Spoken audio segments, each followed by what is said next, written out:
बिस्मिल्लाहिर्रहमानिर्रहीम बिस्मिल्लाहिर्रहमानिर्रहीम। उम्मीद है आप सब खैरियत से होंगे। अब हम स्टार्ट करने जा रहे हैं मोमिन खान मोमिन की गज़ल नंबर 2।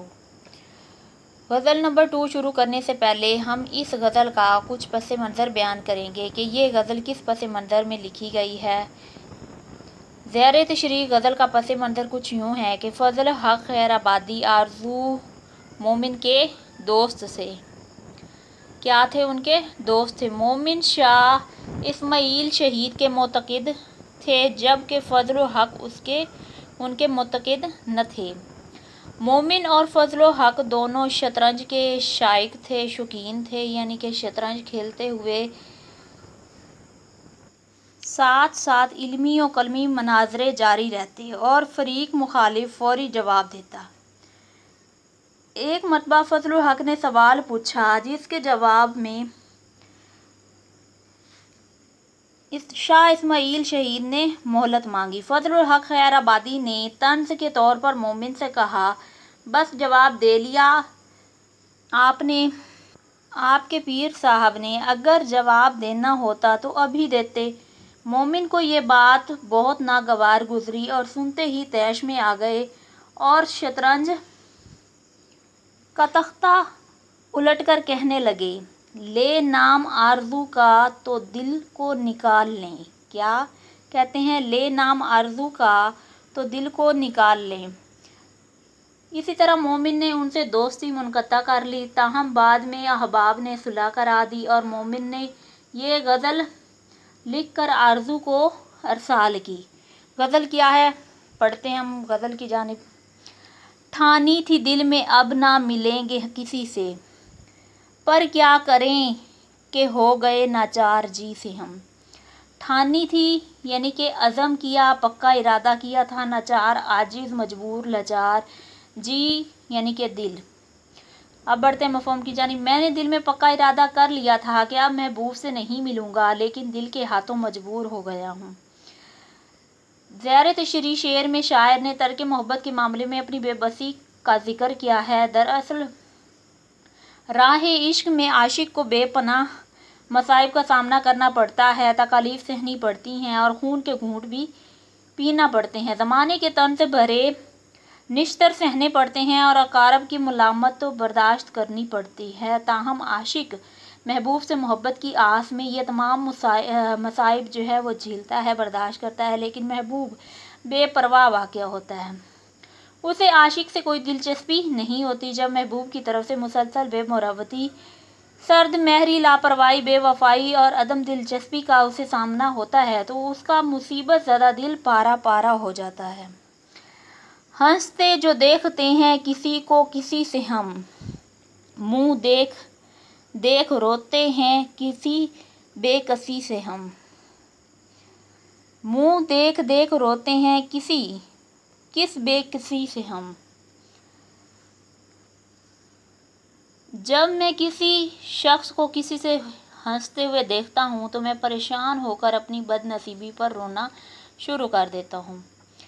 इस शेर में शायर क्या बयान कर रहे हैं कि मोमिन खान मोमिन ने अपनी बेबसी, बेकसी, बदकिस्मती और बदनसीबी का जिक्र किया है। दरअसल बैरूनी मंजर इंसान पर क्या असर करता है, ये ख़ुद इंसान की बातनी हालत पर मुनहसर होता है।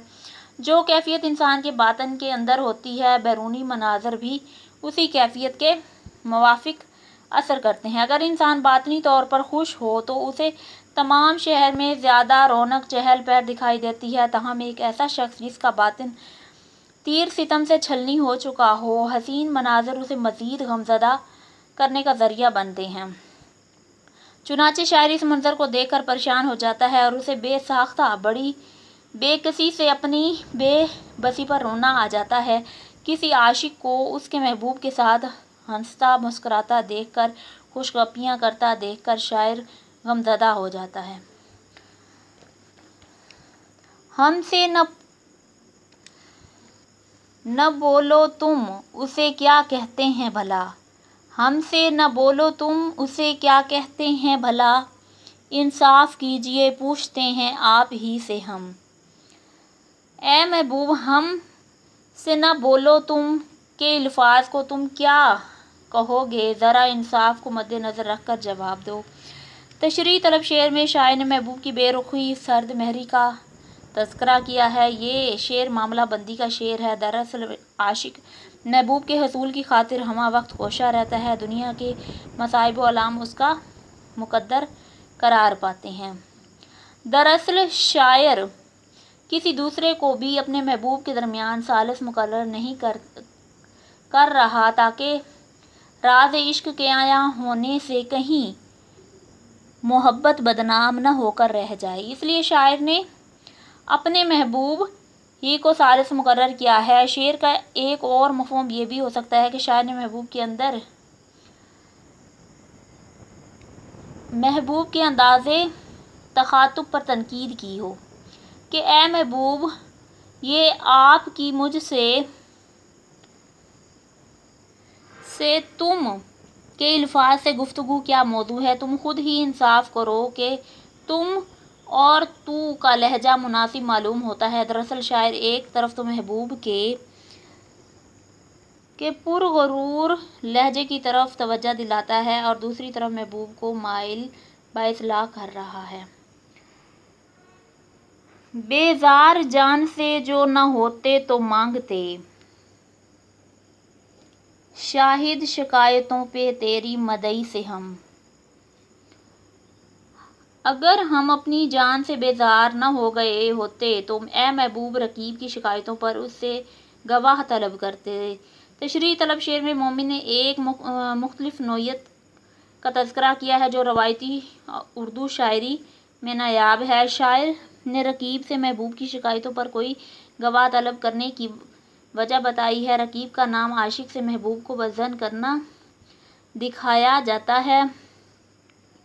उसकी सरतोड़ कोशिश होती है महबूब और आशिक के दरमियान रोड़े अटकाए ताकि आशिक अपना मतलूब हासिल न कर सके, बल्कि वो तो इस कोशिश में होता है कि मुख्तलिफ हरबे इस्तेमाल करे, महबूब को अपनी तरफ माइल करे। इस मकसद के लिए वो मुख्तलिफ तरीके भी आजमाता है। वो आशिक के मुतल्लिक महबूब के कान भी भरता रहता है और झूठी बातें और तरह तरह के इल्ज़ामात जो है वो लगाता रहता है। इस तरह की ये हासिद महबूब के दिल में आशिक के ख़िलाफ़ नफ़रत का मादा पकाता रहता है। रकीब महबूब से कहता है कि आशिक वफ़ादार नहीं है बल्कि झूठा आशिक है जो उल्टा महबूब को बदनाम करने का सबब बन रहा है। इस तरह रकीब बिला जवाज़ ही आशिक को बदनाम करता रहता है। अब अगले शेर की जानिब बढ़ते हैं। बेरोए मिसले अबर न निकला गुबार दिल, कहते थे उनको बर के तबस्सुम हंसी से हम। बेरोए यानी कि रोए बगैर, मिसल मानिद अबर बादल को कहते हैं, गुबारे दिल कहते हैं दिल का बोझ, दिल का रंज, बर के तबस्सुम हंसी की बिजलियाँ। उर्दू की रवायती शायरी में महबूब की हंसी को बहुत ज़्यादा अहमियत हासिल है। आशिक के तमाम मसाइब का मदआ महबूब ही होता है। महबूब अगर आशिक के साथ हंस कर एक बोल ले तो ये आशिक को तमाम तकलीफ़ से बेनियाज कर देता है। मज़ीद शायर क्या कहता है, महबूब की हंसी को बिजली की मानिद करार देता है। महबूब जब भी हंसता है तो अशाक पर बिजली गिरती है। बिल्कुल इसी तरह जब आसमानी बिजली चमकती है तो बाज़ औक़ात इंसान भी उसकी ज़द में आ जाते हैं। महबूब की बिजली नुमा हंसी की भी यही कैफियत है। जब महबूब हंसता है तो अशाक उसकी ज़द में आ जाते हैं। ये ऐसी बिजली होती है जो आशिक के दिल को घायल कर देती है। वो यकलख्त बेजान होकर महबूब को तकता रहता है। शायर कहता है, इन्हीं इक़दार के मुश्तरकपन की वजह से हम मज़ाकन महबूब की हंसी को बिजली की मानिद करार देते हैं।